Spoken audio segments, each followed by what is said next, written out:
go ahead and bring DC in. DC, how you doing this morning? Doing great, Martin. How are you today? Doing well.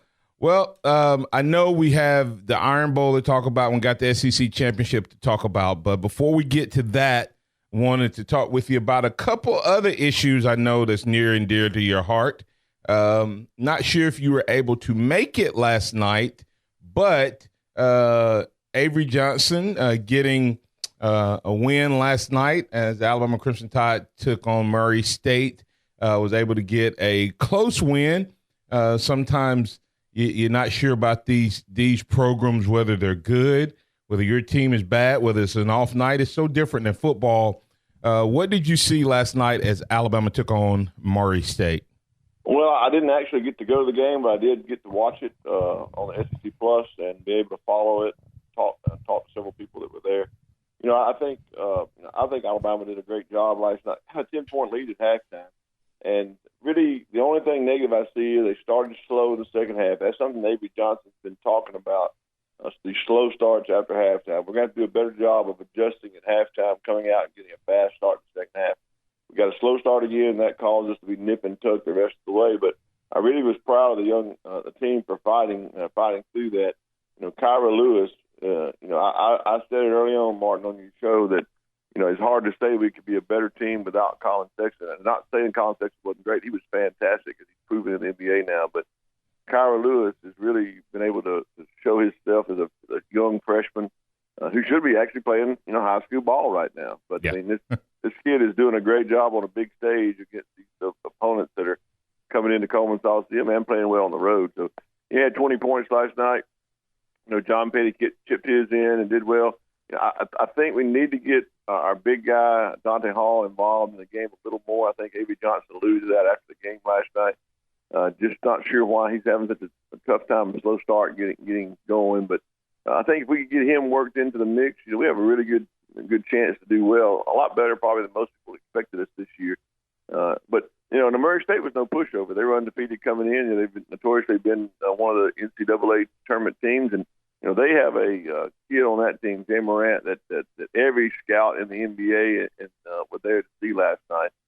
And he put on a show. I think he scored 38 points and did a great job. And I heard I heard them talking after the game to some of the different players, and John Petty said it best. He said, sometimes you look at a player on film and you see how great they are when they get in your building. They're not as good as advertised. He said this guy was as good as advertised, and he did. He did a great job. So I think overall Alabama did a good job withstanding that outstanding player, being able to play together and having the young players like Kyra Lewis contribute. So I'm pleased. I'm excited about the prospects of this season for Alabama basketball.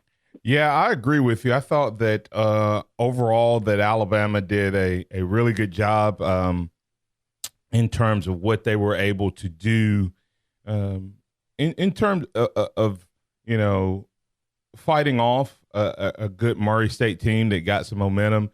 And David, as you say, they actually seem to struggle sometimes with just that sustained consistency.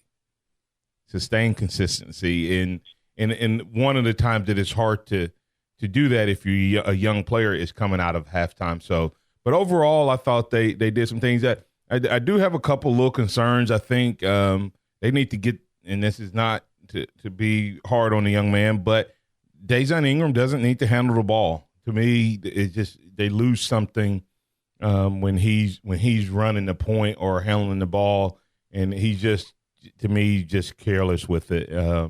But overall, I think this team is going to continue to improve, and I agree with you about Kyrie Lewis that I think the kid's a better overall player. I don't think individually that he necessarily is the same type of player, but overall, I think his skill set's a better skill set, especially for the college game, for what Alabama needs.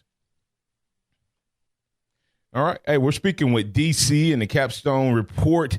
DC, another question I wanted to get to you. A lot of rumblings coming out of the Plains that there may be a move, there may be a look, there may be some people looking to make a move to get rid of the current head coach at Auburn. So what do you think about those reports and what's going on there? Well, I mean, I'm glad you asked me that question this morning. I happened to talk yesterday to an individual that I know personally who is a big booster at Auburn. His dad has been a big booster at Auburn for years. He started off by just starting the conversation. We always talk a little bit after the Auburn game. So he's been a friend for years, and he just started off saying, "Hey, thank y'all for taking it easy on us. However, if you'd have run the score up a little more, maybe we would have had a better chance of getting our coach out this year." But I laughed it off at first. He said, "No, seriously," he said, "there's a move afoot." He said, "To be honest with you, he does. Coach Malzahn does not have the support that the media would like to say he does, or does not have the support that the people at Auburn who do support him like to spin that he does. And if there's a move afoot to get him out." And I said, "Well, what about the $32 million? How conceivable is it you can get that money?" He said, "Oh, the money's already raised." He said, "That's not a problem. We have the money." He said, "Just the moves afoot to get him out." He said, "We would pay that to get him out." And so I think those rumblings are not just rumblings. I think there's some truth to it. But I think there's a battle there between some people who are in power that want to keep him, and a bunch of others who are in power that do not. So that is true what you're hearing. I heard it from the people who should know yesterday myself. Yeah, and I think DC, when you look at wanting to keep him, I think it's the people who made the decision to bring him in and or to up the contract, because you look like an idiot at this point. I mean, I know that sounds like a harsh word, but there was zero grounds when you look logically for what the contract they extended to Gus Malzahn. I'm not saying even if you give him a raise from last year for having beat the teams that he beat, why would you give that type of extension and that type of buyout when every single year, with the exception of his first year, it's been back and forth? Fire him, let's keep him. Fire him, let's keep him. Get rid of him. That has been the case. And I'm telling you, if they don't do something, which Alabama fans, I guess, should be happy, but the key is if they keep him, I think it's going to hurt recruiting. I mean, I know as a player, having been a former player, when I was looking at the schools I was going to, there was no guarantee the coach who was recruiting me was going to be there.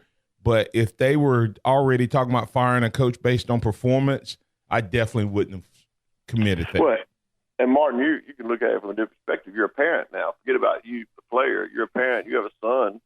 I know you have a son, Simeon, that does a great job, and he's being recruited. I know he's been to Auburn for a visit. I know that you're looking at it from a different perspective now. You can look at it from a parent who says, "Hey, do I want to send my son into that type of culture right now?" So that's one aspect. But the other aspect, I think the holdup is this, Martin. I don't think anybody is really out there talking about this. This will never be talked on any other show or any print media just because they don't talk about this. But I hear it from the person who's right at the source of it and tell me this is what's going on. You've got an administration at Auburn. You've got boosters at Auburn. They've really thrown a lot of support behind to get and to woo this new athletic director into place. I don't think he was told about when he was being hired, the inconsistencies in those who support the football coach. And I think now that AD has gone out on them thinking that everybody supports Coach Malzahn, and he has made a statement of he's our coach. And I think the ones who generally like the AD that hired him, who may not be on board with Malzahn, now they feel they're in a bad place because they've not been truthful with the AD, and the AD has gone out on him and said some things that now he would have to take back. So I think that's being tried to calculate as to how they're going to navigate through all this and make the AD come out looking good. And I really believe that's the holdup. It's not the money. It's not others. The person I spoke with told me this. He said, "Hey, all of us, all the fans who feel this way, felt the same way in the Alabama game when you're down so many points and it looks like you're trying to take time off the clock just to get out of the game." He said then that looked like he just gave up, just walked away from the game at that point.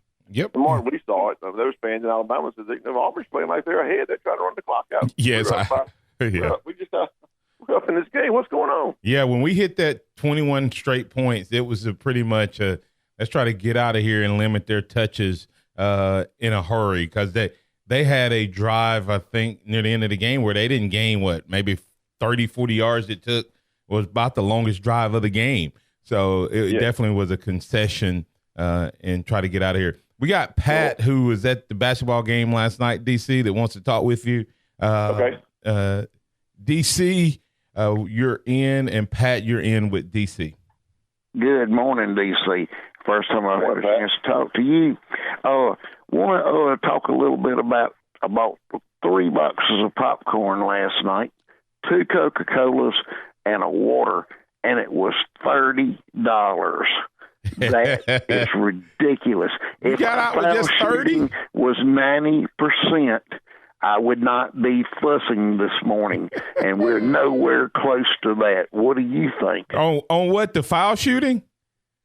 And the cost of 3 boxes of popcorn, 2 Coca-Colas, and a water. Pat, let me ask you a question, because I think I saw you last night. Were you sitting on row 16? I was, I was right behind the goal. On the west end. That was you. I was on the other side, but I saw you. I thought. Okay. Had on your houndstooth hat. Yes, I did. All right, yeah. All right, Pat. DC. Pat wants to complain about the concessions. I'm not sure if he had anything else or not. Yes, I do.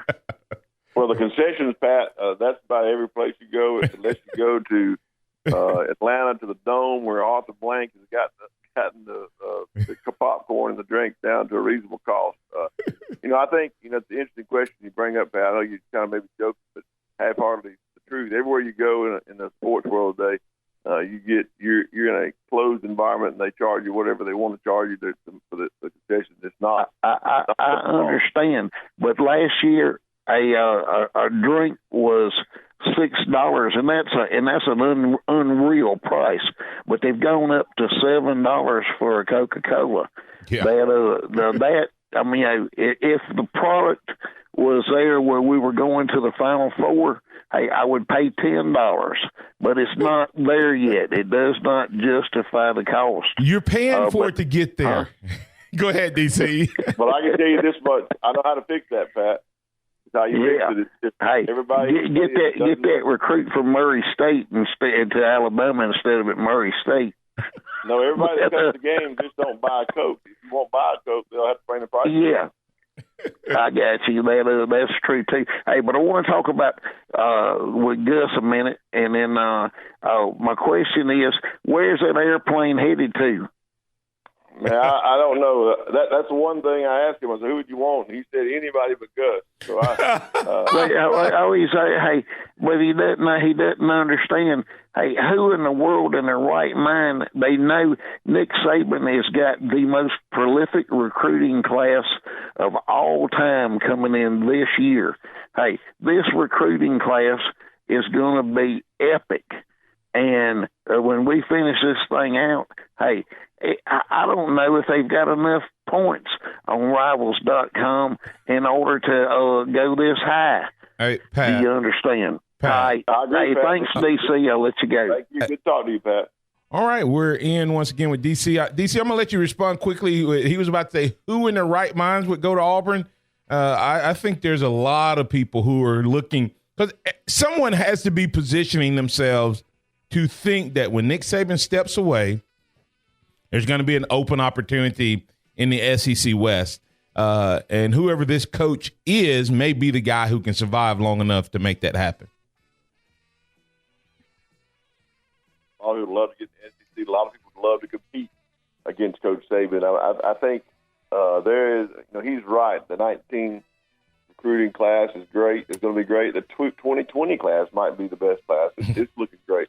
But there's only so many kids that Alabama can get. And if you're in Auburn, you get some good players that Alabama just can't get. Just like LSU gets some good players that Alabama just can't get. I don't think the talent's the problem. I think the coaching's the problem at Auburn. And I think if you can get a good coach in there good system. I believe they can compete there. But again, the money. Who in their right mind wouldn't go for the money that they'll offer for anybody to come in and get this ship steered in the right direction? So I think there'll be a lot of folks out there clamoring to try to get the job at Auburn. Yeah, and I totally agree with you. We got AJ. AJ is in with us. He's an intern. He's got a question for you about something I was going to ask you. I'm going to see if he's going to take it the same direction I was.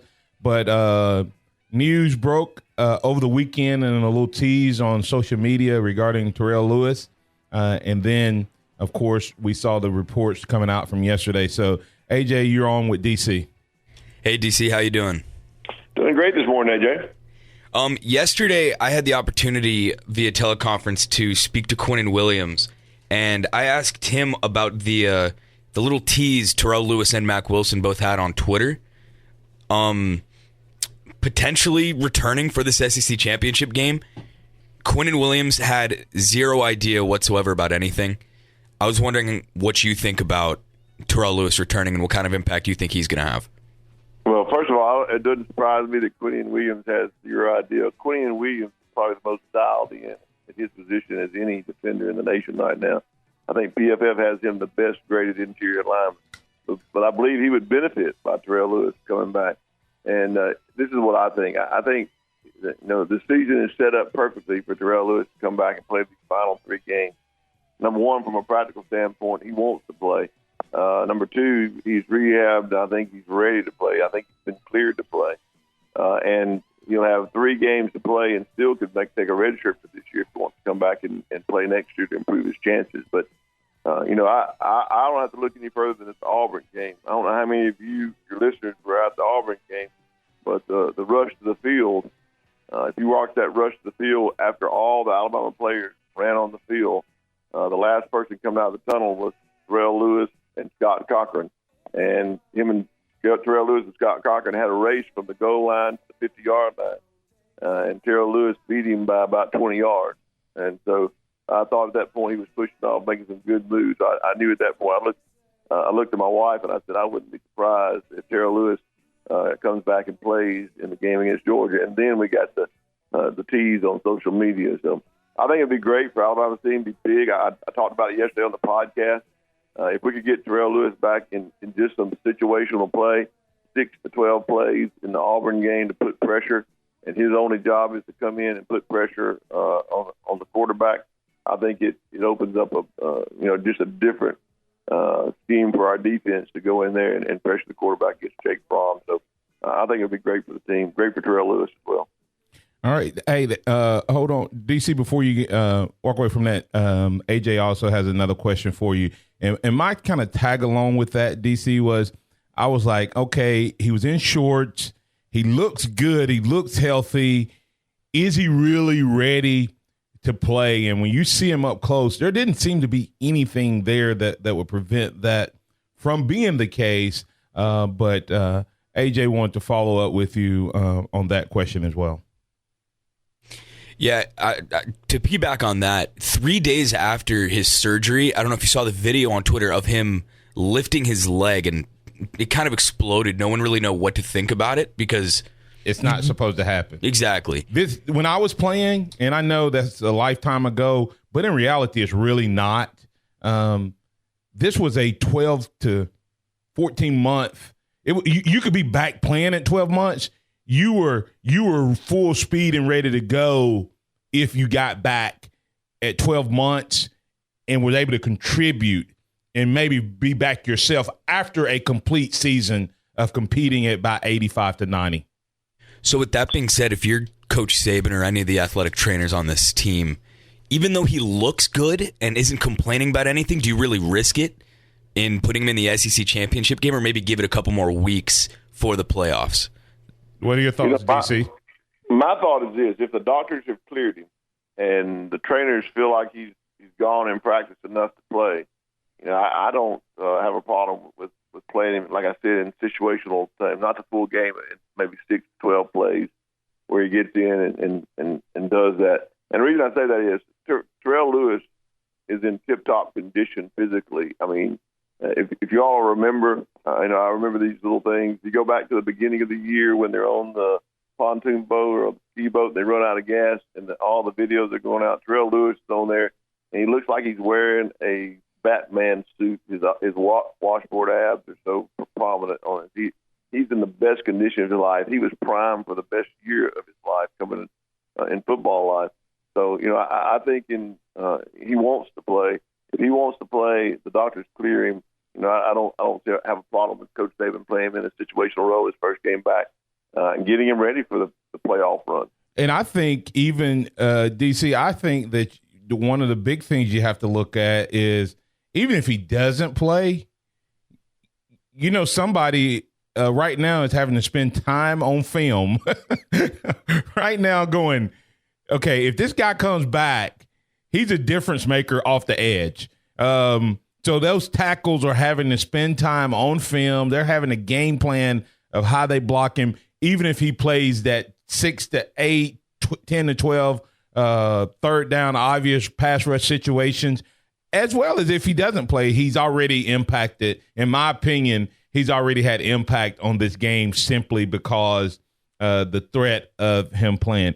You're in. And the other go way, ahead. Go ahead. Take that, Martin, is not only does he have impact on the game, the others having the scheme for him. What about the impact he has on the players on this team saying, hey, this guy is all in. This guy's coming back. That has to give everybody around him, like Mac Wilson and Anthony Jennings and Christian Miller, a lift to say this guy's fighting his best to get back. We don't need to take for granted our ability to keep playing this game. We need to be our peak. So I think it gives our team a lift as well. Let's get back in with DC. DC, hey, we have to get to the quick Auburn game. Not a whole lot. Want to spend a whole lot of time there. But I know that you broke it down on your on the DC Capstone report. So, guys, if you want to find that entire conversation about the breakdown of the Auburn game, go to dccapstonereport.com. That's dccapstonereport.com, and you can hear the podcast in its entirety.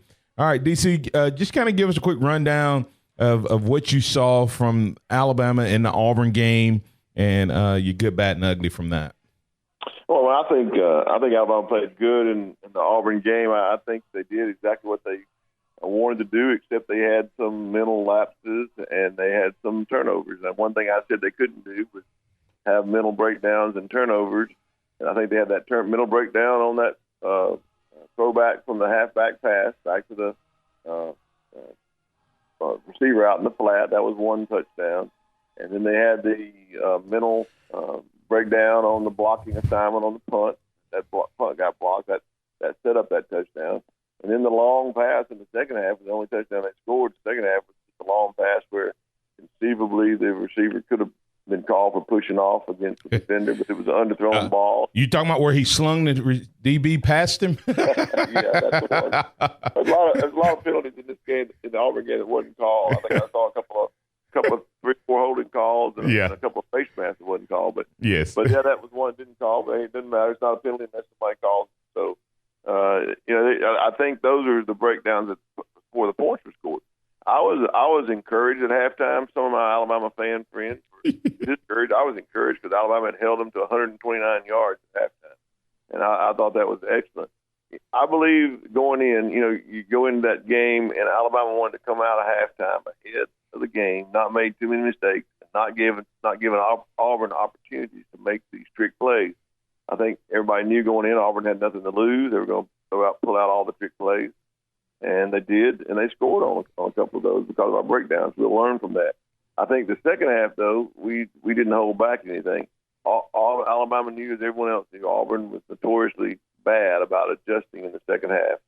Something about Gus Malzahn and just not being able to adjust coming out of halftime. He hadn't been able to do it all year long. So Alabama showed everything in the second half that they wanted to do and did it at will, outscoring 35-7. Defense played well. So overall, I saw it as a good game. The good in it was I think Tua played his best game ever as an Alabama player, and his wide receivers played their best game ever as a wide receiver.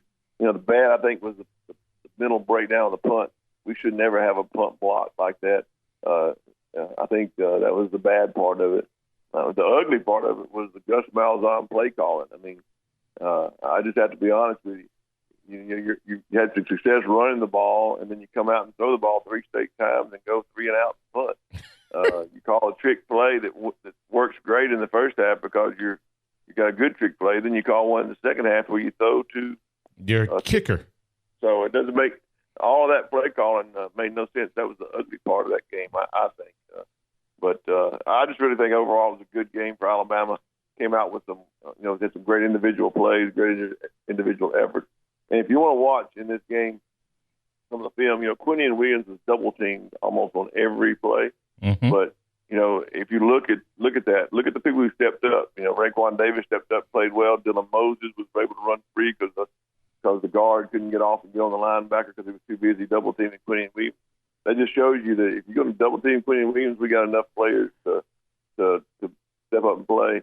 And if you don't, he's going to be in your backfield all day long. And we got a caller, but I'm going to comment real quick, and then we'll get to Gregory. But LeBron Ray, I thought he stepped up as well and benefited from some of that double-team action happening around him.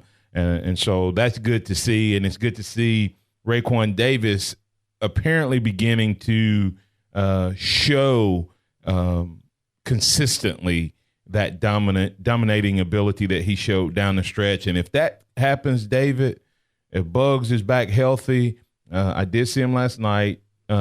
He looked like a player that had a cheap shot on his knee last night, but looked like he'd be ready to go by Saturday. But I think Raekwon Davis peaking at just the right time is going to be very beneficial for this Alabama defense down the stretch. Absolutely. Gregory, you're in with DC. What you got for him? Hey, DC, roll tide, man. Roll tide. How you doing this morning? All right. Then my question is, you can be patient with me. Yeah. Gregory, you better not be coming on here talking no positive stuff about Georgia. I might just have to drop you. I'm just kidding. I'm kidding. Roll tide to you too, man. Roll tide. Hey, no. I just want to know a couple things. Go ahead, Gregory. Ask your question. I'm just messing with you. Do you think Georgia is more balanced in Bama on the offense, like with the running and the small passing game? That's my first question. My second question, do you think Georgia going to let the running back, go out for a little small passes and things to try to open the Bama defense up? That's my second. And my third question is, do you think they're going to start that freshman quarterback, he more like a Jalen Hurts type of quarterback, in my opinion. You know what I'm saying? He's very mobile. But he's a little accurate. Very accurate now. Yeah. Yeah. My fourth question is... Hold on, Gregory. You let him answer a couple before you go to somewhere else. Go ahead. DC. Well, to answer your first question, Gregory, is I think Georgia's probably the most balanced team that Alabama's played all year. Okay. But I think Alabama is designed to beat a team like Georgia. I think they match up well with them. I think that's probably the concern that Georgia has coming in, that Alabama matches up well with them in that. So I think Alabama has the edge, even though Georgia has a balanced rushing attack. I do think they're going to use their backs to attack the wide sides of the field, both running the ball on sweeps, jet sweeps, or throwing out into the flat. Just because I think that's where you have to do to get. It's going to be hard to run up in a box against Alabama. Right, I agree. Going to have to attack the outsides, and I believe Kirby Smart has already seen that on some film. That's where people have had some success. Very rarely are you going to run up the middle to be successful. If you run up the middle, it's going to be because you gashed them and somebody just made a bad play. It's not going to be a consistent run. So I think that's probably true. And no, I don't think they're going to start the freshman. I think the freshman Justin Fields is a great player. I think he will come in and play, but I think it's Jake Fromm's game. I think he'll start, and I think you're going to see Kirby Smart play close to the vest, and I think he's going to try to do what other teams have tried to do. They're going to try to ball control and limit Alabama's touches because he knows, right, just like every coach is, the more Alabama gets the ball into his hands with all the explosive weapons that he has at his disposal, the more chances are that Alabama can score points. So I think they're going to try to run the ball more. And if Alabama stops the run and makes them throw the ball, that's when the game might turn in Alabama's favor. All right, okay. You had one more question for him, so go ahead and get that one in, Gregory. Yeah. Do you is Georgia Lou did do you think they're gonna make the playoff? If Georgia loses, no, I don't think they would make the playoff. Well, I say that if everyone else holds serve and wins their games, but if Oklahoma loses, Ohio State loses, and Georgia loses, then there's a possibility that the committee has to sit and wait and judge the losses of those final three teams. And Georgia would have lost a close game to Alabama, then they might possibly get the nod. But it's going to be hard for a two-loss team to make it. Right, I agree with you on that. So basically, Georgia's going to try to throw everything they got at us, right? Yeah, I would think so. so. Try to throw everything they got at Alabama. The only difference, though, Gregory, is they're not like Auburn. Auburn had nothing else to lose. Georgia does have something to lose. See, me and Martin already know. Auburn didn't have no running game. Yeah. You know what I'm saying? And the defense really didn't stand up that good. It looked like they were dropping. So I really didn't pair that to Georgia. But who I really do looking at it was LSU, because I know Kirby Smart is a defensive type of coach. And I know they were having problems with the rushing the quarterback this season. But when it come down to Bama, I think Kirby's going to try to throw everything he can at him. So. I think he will. And I think you can say they're a lot like LSU, but Georgia has a much better passing game than LSU had. So it's going to be a tough game for Alabama. Right. They hadn't faced a team like Georgia all year. All right. Thanks, Gregor. Appreciate you, man. All right. Roll Tide, y'all. Roll Tide. Roll Tide.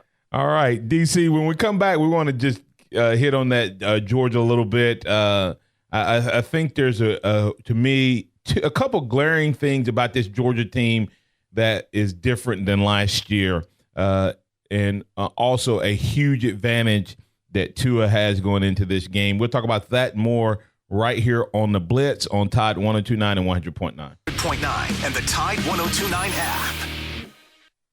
DC, as we were going to break, I was talking about this Georgia team, and I agree with everyone that's saying that this Georgia team is the most complete team that Alabama has to play. But I don't know that necessarily translates to the best team or the toughest team that Alabama will play. And I'll say it for this reason.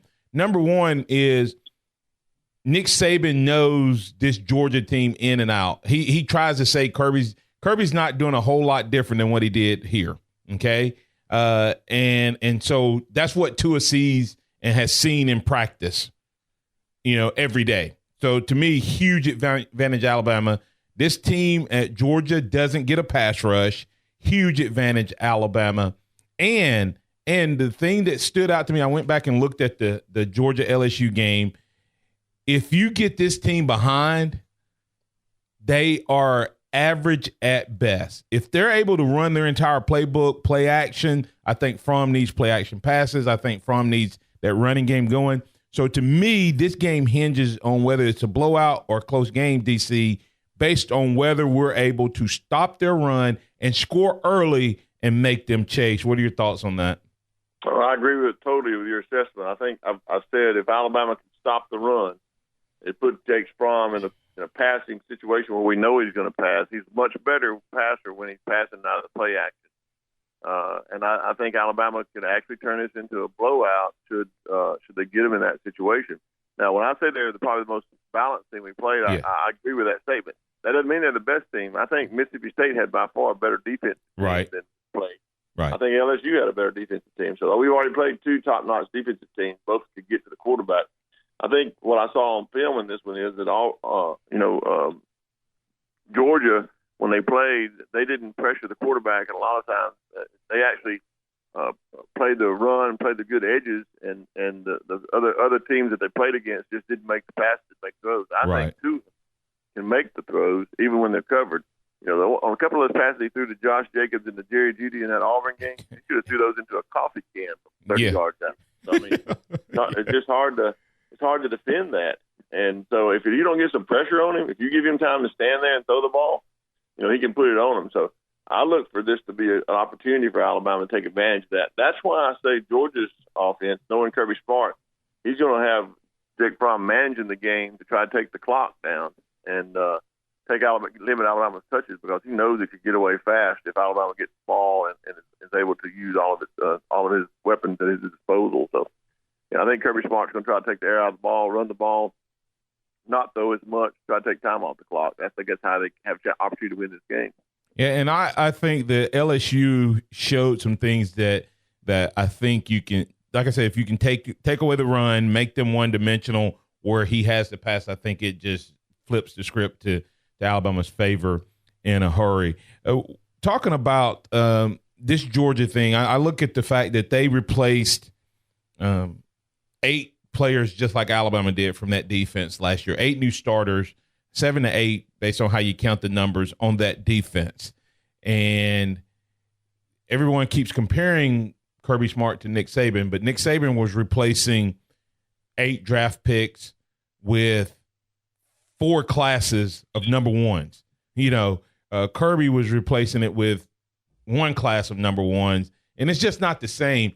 And is this, when you watch this Georgia defense, when you look at it from the front line to the back, is there any glaring weaknesses you see on their defensive side of the ball with all those replacements? I think their defensive backs, their back end is where Alabama can take an advantage. If there's a weakness on their defense, it's going to be in the back end. And I think Alabama can take an advantage in throwing the ball. And really because, when you're playing Alabama, I don't care who you are, you can't concentrate on one receiver. You shut Jerry Jeudy down, that's your plan, then 3 other guys are going to burn you. If your plan is to shut Devontae Smith down, and you got 3 other guys going to burn you, then you got to worry about a back coming out of the backfield catching the ball like a wide receiver, and a tight end that's fast as a wide receiver. So, as Tua said yesterday, he's like a kid in a candy shop. He looks one way and he's got a Snickers bar. He looks another way and there's a bag of Skittles. He can't go wrong where he throws the ball. That was how he viewed it. Yeah. Well, believe me, when those defensive people are looking at it, they're seeing the same things coming at them. And I think the chance that Alabama has here to really to exploit anybody would be the back end defense on Georgia. And that's partly because I don't think they get enough pressure on the quarterback with the front end. So I think that might be a little bit of their weakness as well. But overall, you got to look at this game as saying, hey, they've had 11 games under them, so no one's actually a true freshman at this point. Right. No one's brand new. They've had 11 games under them. So I just think that the truth is the replacements that Georgia are putting in, just talent-wise, is still a little below what Alabama's putting in, just because Alabama's been recruiting the 5-star players, and they've been in the system a year or two, those that come in and play. And I think Alabama's done a good job of that this year, of having people come up that surprise us and play that most people at the beginning of the year didn't think were going to be standouts. Like Quinion Williams, he's just been great, and you can't really coach that. You get them on your team, and then that talent you coach them up as much as you can, but that talent takes them pretty far. And I think that's one thing that Georgia is lacking right now. And I think they'll get there someday. I just think Alabama has the most talent in the SEC at this point.